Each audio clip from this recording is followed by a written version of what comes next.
आंकड़े पागल हो रहे हैं। अशमफर ने कल रात एक शानदार पॉपअप लगाया था और मैंने उस पर टिप्पणी भी की थी। मैं पहले से ही उत्साहित था, मुझे पहले से ही पता था कि हम जीत रहे हैं। ये क्या मतलब है? बहुत से लोगों ने मुझसे सवाल पूछे कि उस पॉपअप का क्या मतलब है। इसका मतलब है कि कुछ बड़ा हो रहा है, कुछ बड़ा आने वाला है। और फिर मैंने देखा कि लोग पोस्ट कर रहे हैं। कल 24 जून था और आज 25 जुलाई है। अश्मुफारा के बाहर आने का इंतजार करें। कल खबरों में बहुत सी बुरी बातें हुई जो लोग मुझे भेज रहे थे, और मैं आपको अभी बता देता हूं, इस दुनिया में जो कुछ भी हो रहा है उसे केवल भगवान ही रोक सकते हैं। कोई इंसान या राष्ट्रपति इसे नहीं रोक सकता। ये भगवान ही है जो लोगों के मन में सही बात डाल सकते हैं। इससे दूर रहो, ऐसे देखो भी मत, जाने दो। लेकिन मैं गाजा, इसराइल, यूक्रेन, रूस में अपने भाइयों और बहनों के लिए प्रार्थना कर रहा हूँ। हमारे लोग हर जगह हैं। मैं आपकी सुरक्षा और आपके स्वास्थ्य के लिए प्रार्थना कर रहा हूँ। और इस दुनिया के बुरे दिमाग बस ऐसा करना बंद कर दें। युद्ध कुछ भी हल नहीं करते, बस लोगों को मारते हैं। कृपया हर दिन भगवान से प्रार्थना करें, कृपया इन युद्धों को रोकिए प्रभु, क्योंकि वही एकमात्र हैं जो सच में ऐसा कर सकते हैं। ये कंपनी और जो नेतृत्व हमें ऐश मुफारा के माध्यम से मिला है वह दुनिया को बदलने वाला है। ये वही सकारात्मक बदलाव है जिसकी इस दुनिया को अभी इन कठिन समयों में सबसे ज्यादा जरूरत है। ऐश मुफारा के पास कुछ ऐसा है जो दुनिया को बदलने वाला है। और वह छोटी सी नोट जो उन्होंने फिर से बैक ऑफिस में डाली, मुझे ये पहले से पता था, मैं जानता था। मैं जब से यहाँ हूँ, लगभग 5 साल से, तब से जीत रहा हूँ। ठीक है, मुझे ये आदमी बहुत पसंद है क्योंकि वह आता है, सकारात्मक बातें करता है, वह बताता है कि हम कहाँ जा रहे हैं। वह बताता है कि वह इस कंपनी के बारे में कैसा महसूस करता है और भारत कैसा महसूस करता है। भारत एक बहुत बड़ा प्रतिशत है और हमें वह क्षेत्र बहुत पसंद है। हमें पता है कि हमारे पास कुछ, आप जानते हैं, आलोचक या बुरे लोग भी हैं। हम उनकी चिंता नहीं करते। हम इस बात की चिंता करते हैं कि ऐसा कुछ करने के लिए क्या चाहिए। इसके लिए बहुत कुछ चाहिए। ये उंगली के एक झटके में नहीं होता। अरे आपको मेहनत, पसीना, आंसू और बलिदान देना पड़ता है। यही सब ऐश मुफारा ने हमारे लिए लंबे समय से किया है। और मुझे लगता है ये सब धीरे धीरे एक साथ आ रहा है। अभी तक किसी ने तारीखों के बारे में कुछ नहीं कहा है तो कृपया उसे पोस्ट न करें। ये कोई नहीं जानता सिवाय ऐश मुफारा के। हाँ बिल्कुल। तैयार रहे। कभी कभी अपने बैक ऑफिस को चेक कर लें, और आपको तो उसे चेक भी नहीं करना पड़ेगा, क्योंकि जैसे ही कोई नया संदेश आता है, और वो आता है, मुझे लगता है ऐश उसे 2 बजे रात में या कुछ ऐसा डाल देते हैं हमारे समय के अनुसार। जैसे ही वह उसे वहां डालते हैं, हर ग्रुप कहता है, ओह माय गॉड, नए लोग, वह कोशिश कर रहे हैं। लेकिन रुको, ध्यान दो, जुड़े रहो, तैयार रहो, खुद को कुछ बिल्कुल नए के लिए तैयार करो। एक नई दिशा, आशा की नई दिशा, विश्वास की नई दिशा। इस कंपनी में अपना विश्वास मत खोइए। ऐश मुफारा ने हम में से किसी पर भी कभी विश्वास नहीं खोया है। हालांकि उनके बारे में बहुत सी बुरी बातें कही गई, हम इसे बदलने वाले हैं। इस कंपनी में शामिल होना आपकी जिंदगी को पूरी तरह बदल देगा। ये आपकी सोच से कहीं ज्यादा शक्तिशाली है। मैं आपको बताने जा रहा हूं, मुझे फिर से कहने दीजिए, मर्जर्स। यह कंपनी आपकी सोच या जानकारी से कहीं ज्यादा शक्तिशाली है, लेकिन आप जान जाएंगे। और जब मैं शक्तिशाली कहता हूं तो मेरा मतलब अच्छा, सकारात्मक शक्तिशाली है, बुरा नहीं। हम प्यार फैला रहे हैं। यही तो हम अभी कर रहे हैं। हम चाहते हैं कि हर कोई, चाहे आप भारत में रहते हो, बांग्लादेश में, या दुनिया में कहीं भी, आप यहाँ आए और हमारे साथ मिलकर दुनिया को बदलने में मदद करें। क्योंकि हाँ, हमारे पास लगभग 1 मिलियन लोग हैं। हमें अरबों लोगों की जरूरत है, क्योंकि इस दुनिया में बहुत सारा काम करना बाकी है। क्योंकि इस कंपनी के साथ अभी दुनिया की हालत बहुत खराब है। और ये आदमी मार्गस, हम ये सब बदलने वाले हैं मार्गस। मैं सबसे पहले हमारे सीईओ के बारे में कुछ कहना चाहूँगा, जो कि मूल रूप से लिखा भी गया है। अब मैं हमारे सीईओ के बारे में बोलूँगा, जो बहुत ही ज़मीन से जुड़े हुए हैं और कंपनी में जानकारी के अद्यतन और विकास को लेकर बेहद पारदर्शी हैं। इन 6 वर्षों के दौरान, जैसा कि हम सभी जानते हैं, मैंने अपने 29 साल के कॉरपोरेट अनुभव में ऐसा सीईओ कभी नहीं देखा। वह केंद्रित है, एक सच्चे दूरदर्शी है और वास्तव में भविष्य दृष्टा है। वह कभी भी बीते वर्षों की ओर नहीं देखते, बल्कि हमेशा वर्तमान और भविष्य की ओर ही ध्यान देते हैं।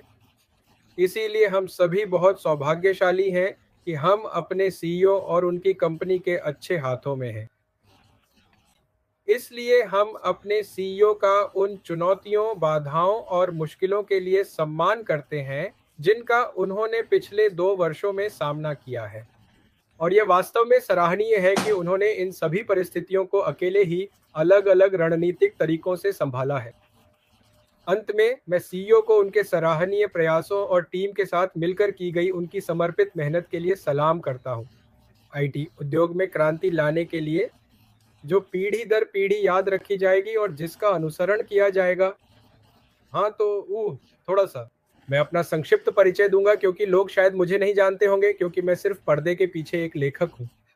मैं मूल रूप से एक अनुपालन अधिकारी हूँ, कानूनी और अनुपालन अधिकारी। मैंने लगभग 29 वर्षों तक काम किया है और अभी भी भारत की एक छोटी सी कंपनी में काम कर रहा हूँ।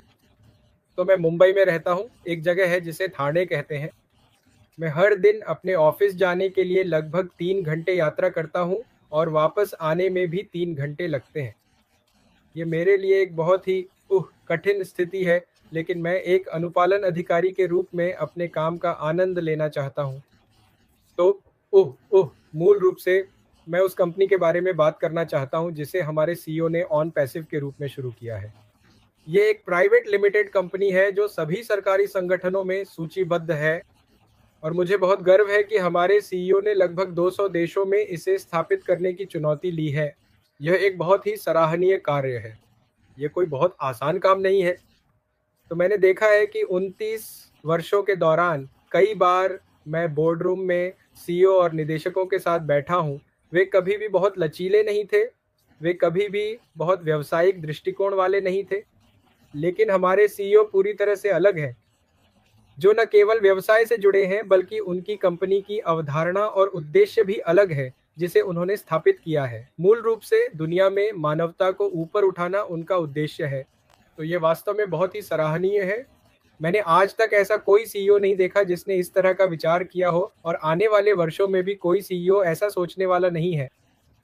तो जो मैं सोच रहा हूँ वह ये है कि हमारी कंपनी और हमारे सीईओ का नाम सुनहरे अक्षरों में लिखा जाएगा, सभी पत्रिकाओं में, सभी अखबारों में, सभी समाचार माध्यमों में और हर जगह। हमारे सीईओ दुनिया के शीर्ष 10 सीईओ में शामिल होंगे। यही मेरी उम्मीद है और ये होने भी वाला है।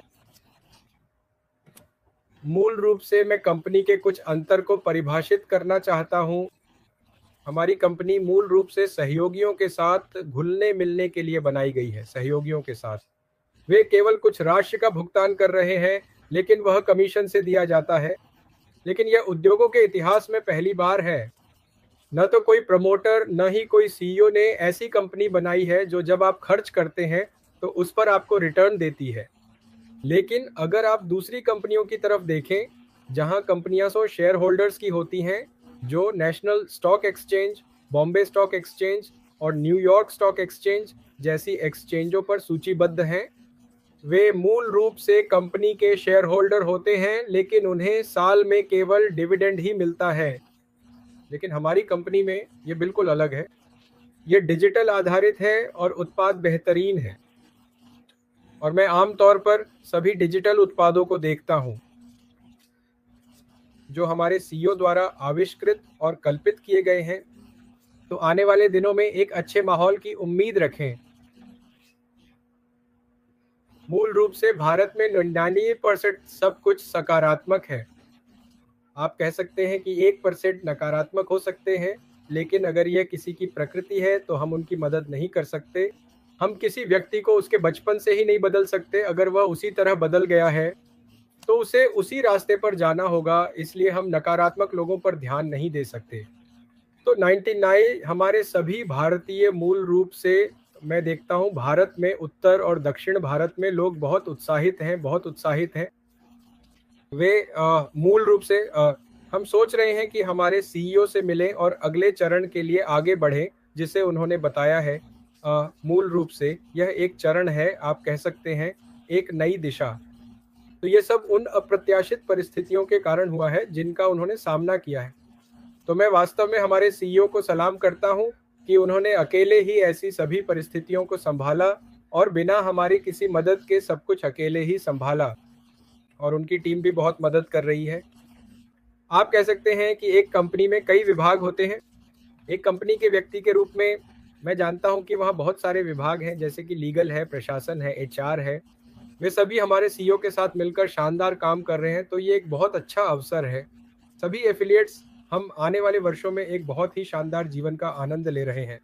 हाँ, एक और बात सर, आपकी वेबिनार मर्टी और क्रिस, आमतौर पर हमारे यूट्यूबर्स हिंदी भाषा में कन्वर्ट कर रहे हैं। ये बहुत अच्छा काम कर रहे हैं हमारे यूट्यूबर्स, ताकि लोग भाषा को बहुत आसानी से समझ सकें, क्योंकि भारत में हिंदी बोलने वाले लोग हैं, तो वे भाषा को समझ पाएंगे। तो ये एक अच्छी बात है जो हमारे यूट्यूबर्स भारत में कर रहे हैं, जिसके लिए मैं बहुत आभारी हूँ। मैं कुछ उल्लेख करना चाहूँगा, जैसा कि हमने ऑन पासिंग में 6 साल से अधिक पूरे कर लिए हैं। जी, मैंने मूल रूप से बहुत कुछ सीखा है, जो कि मैं आईटी का व्यक्ति नहीं हूँ। एक गैर आईटी व्यक्ति के रूप में मैंने बहुत कुछ सीखा है, तकनीकी रूप से आईटी से संबंधित डिजिटल उत्पादों आदि के बारे में। मैं मूल रूप से एक अनुपालन और कानूनी अधिकारी हूँ, बोलने से ज़्यादा काम करने वाला हूँ। इसीलिए मैं ज़्यादा बोलता नहीं हूँ, लेकिन बहुत काम करता हूँ। यही बात है। और जैसे जैसे हमने ये 6 साल बिताए, हमने एक वैश्विक समुदाय बनाया, और मेरा मानना है कि जैसे जैसे कंपनी बढ़ रही है, हम भी बढ़ रहे हैं, तो कंपनी में पेशेवराना रवैया लाना चाहिए, जिसकी मुझे ज़रूरत है। इसके लिए आपको आवंटन करना चाहिए, हमें लोगों से बात करनी चाहिए और अधिक पेशेवर लोगों को लाना चाहिए, ताकि कंपनी आगे बढ़े और हम भी कंपनी के साथ साथ आगे बढ़ें। यही मेरी सोच है। तो लंबी अवधि में एक बार जब सिस्टम स्थापित हो जाए, हम सब एक दूसरे से मिल रहे होंगे, जैसा कि आप जानते हैं। हमारा काम होगा एक दूसरे से मिलना, बात करना और व्यक्तिगत रूप से मिलकर कुछ गतिविधियां करना, वहीं से जहां हम रहते हैं। स्थानीय, राज्य, देश और शासित मूल रूप से तो इन चीज़ों को संभाला जा सकता है, क्योंकि अब हमने एक वैश्विक समुदाय बना लिया है। हम एक दूसरे से संवाद कर रहे हैं और इन सभी वर्षों से एक दूसरे को जानते हैं। यही मेरी धारणा है। लंबी अवधि में जब कंपनियां सिस्टम में आ जाएंगी, हमारे सीईओ बहुत अच्छा काम कर रहे हैं। मैं कह रहा हूँ वह सच में एक महान व्यक्ति है। मैं कह सकता हूँ ये एक अलग व्यक्तित्व है, अलग दृष्टिकोण वाला, आप ऐसा कह सकते हैं, क्योंकि मैं जो कह रहा हूँ उसका कारण है। मैंने पहले की कंपनियों के सीईओ के साथ काम किया है, तो वे लगभग पूरी तरह से व्यापार केंद्रित होते हैं। वे मुनाफा कमाने, अपनी बिक्री की मात्रा बढ़ाने पर ध्यान देते हैं, कंप्लायंस वगैरह और कानूनी मामलों को भी देखते हैं। लेकिन यहाँ यह एक दोहरा काम है, व्यापार भी है और मानवता का स्तर भी है।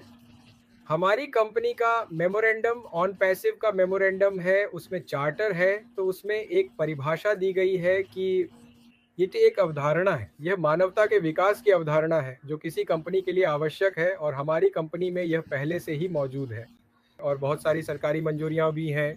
अलग अलग देशों का मतलब है कि नियम बदल जाएंगे, नियम और विनियम आम तौर पर भारत में बदलते रहते हैं। मुझे ये बहुत अच्छी तरह पता है, लेकिन अगर आप विभिन्न देशों में अलग अलग सरकारें होती हैं, अलग अलग नियम और विनियम होते हैं जिन्हें पालन करना जरूरी है। तो मैं ये जानता हूँ, हमारे सीईओ हमारे महान विशेषज्ञों की मदद ले रहे हैं, ताकि सभी कमिटमेंट्स के लिए सभी अनुपालनों का पालन किया जा सके। ये बहुत ही शानदार काम है, और ये कोई बहुत आसान काम नहीं है। मेरा मतलब है, अलग अलग सरकारों के साथ एक कंपनी को संभालना बहुत ही कठिन काम है, और हमारे सीईओ इसका ध्यान रख रहे हैं, और यह वाकई सराहनीय है।